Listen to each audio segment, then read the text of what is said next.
అందరికీ హాయ్ అండి. Welcome back to my channel. ఈరోజు వంకాయ, మునక్కాయ పులుసు టేస్టీగా అలాగే హెల్తీగా డిఫరెంట్ స్టైల్‌లో చేద్దాం. చాలా చాలా ఈజీగా, చాలా టేస్టీగా ఉంటుంది. అలాగే కొంచెం హెల్త్ బెనిఫిట్స్ కూడా ఈ కర్రీలో ఉంటాయి. ఇంకా ఈ వంకాయ కర్రీ అంటే ఇష్టపడని వారెవరుంటారు చెప్పండి? ముఖ్యంగా లేడీస్‌కి ఈజీగా చాలా టేస్టీగా నచ్చే కర్రీ అంటే వంకాయ కర్రీ. దీనికి ముందుగా పాన్ పెట్టేసి 3 టేబుల్ స్పూన్ ఆయిల్ వేయాలి. ఆయిల్ వేడెక్కాక మన ఇంట్లో తాలింపులుంటాయి కదా! 1 టేబుల్ స్పూన్ వేయాలి. ఇవి లైట్‌గా వేగాక 1 టేబుల్ స్పూన్ జీరా క్రష్ చేసి వేయాలి. అలాగే వేయొద్దు, క్రష్ చేసి వేయాలి. ఇంకా కరివేపాకు. ఇవి కొంచెం చిటపటలాడాక ఇందులోకి 3 పచ్చిమిర్చి ఇలా పొడవుగా చీలికలుగా కట్ చేసి వేయాలి. ఇవి త్వరగానే వేగిపోతాయి. ఇవి వేగాక ఇందులోకి ఒక పెద్ద సైజు ఆనియన్ కట్ చేసి వేయాలి. 10-15 వెల్లుల్లి హాఫ్‌గా కట్ చేసి వేయాలి. ఈ వెల్లుల్లి కర్రీకి చాలా టేస్ట్‌నిస్తుంది. అలాగే హెల్త్ కూడా ఇస్తుంది. ఇప్పుడు సరిపడా సాల్ట్ వేయాలి. కొంచెం పసుపు వేస్తే ఈ ఆనియన్, వెల్లుల్లి త్వరగా మగ్గిపోతాయి. సో, వీటిని మగ్గిపోయేంత వరకు, వేగేంత వరకు కలుపుతూనే ఉండాలి. నెక్స్ట్ ఇందులోకి 1 table spoon sambar powder, 1 table spoon కారం వేయాలి. ఇవి చక్కగా పచ్చి వాసన పోయేంత వరకు కలపాలి. 2-3 మినిట్స్ అయితే చాలు. నెక్స్ట్ 2 బిగ్ సైజ్ టమాటాలు సన్నగా చాప్ చేసి వేయాలి. ఇందులో నుంచి వాటర్ వచ్చేసి ఈ టమాటా మగ్గిపోతుంది. ఇప్పుడు లిడ్ పెట్టేసి ఒక 2-3 మినిట్స్ అలా వదిలేస్తే త్వరగా ఈ టమాటా అనేది మగ్గిపోతుంది. ఈ టమాటా, ఆనియన్ ఇవన్నీ కరెక్ట్‌గా వేగిపోవాలి.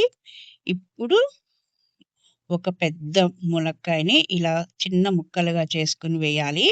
అర కేజీ వంకాయలు ఇలా పొడవుగా కట్ చేసి వేయాలి. వీటిని 2-3 మినిట్స్ కలపాలి. ఈ మసాలా పౌడర్స్ అన్నీ ఈ వంకాయ, ములక్కాయకి పట్టాలి. ఒక 3 మినిట్స్ అలా కలపాలి. అప్పుడే ఇవన్నీ కొంచెం వేగుతాయి.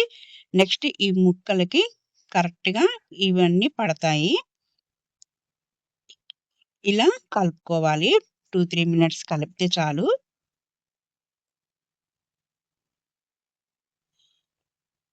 నెక్స్ట్ ఇందులోకి నిమ్మకాయ అంత సైజు చింతపండు జ్యూస్ తీసి ఉంచాలి. ఒక హాఫ్ లీటర్ కన్నా తక్కువే పడుతుంది. కొంచెం చిక్కగానే తీయాలి.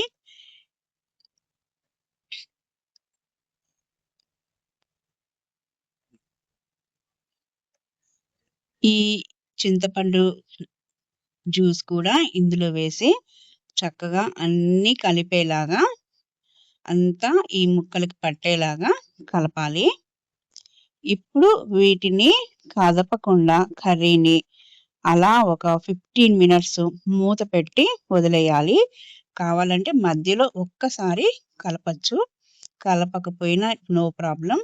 చక్కగా ఈ వంకాయలకి, ములక్కాయలకి ఈ పులుసు కరెక్ట్‌గా పట్టి చక్కగా బాయిల్ అయిపోతాయి. అంతేనండి. వంకాయ, మునక్కాయ పులుసు రెడీ. ఇందులో వేసిన సాంబార్ పౌడర్ గానీ, వెల్లుల్లి గానీ ఈ కర్రీకి చాలా చాలా టేస్ట్‌నిస్తుంది. ఈ టైంలో ఒకసారి సాల్ట్ చెక్ చేసుకొని ఏమన్నా తగ్గితే వేసుకోవచ్చు. ఇలా ఒక 15 మినిట్స్ అలా సిమ్‌లో వదిలేస్తే మనకి గుమగుమలాడే వంకాయ, మునక్కాయ కర్రీ రెడీ అయిపోతుంది. చూసారు కదా! ఎంత ఈజీగా చేసుకోవచ్చో.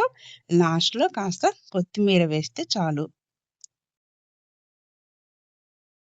ఇలాంటి కర్రీస్ చేసినప్పుడు లాస్ట్‌లో స్టవ్ ఆఫ్ చేశాక లిడ్ పెట్టేసి ఒక 10 మినిట్స్ అలా వదిలేయాలి.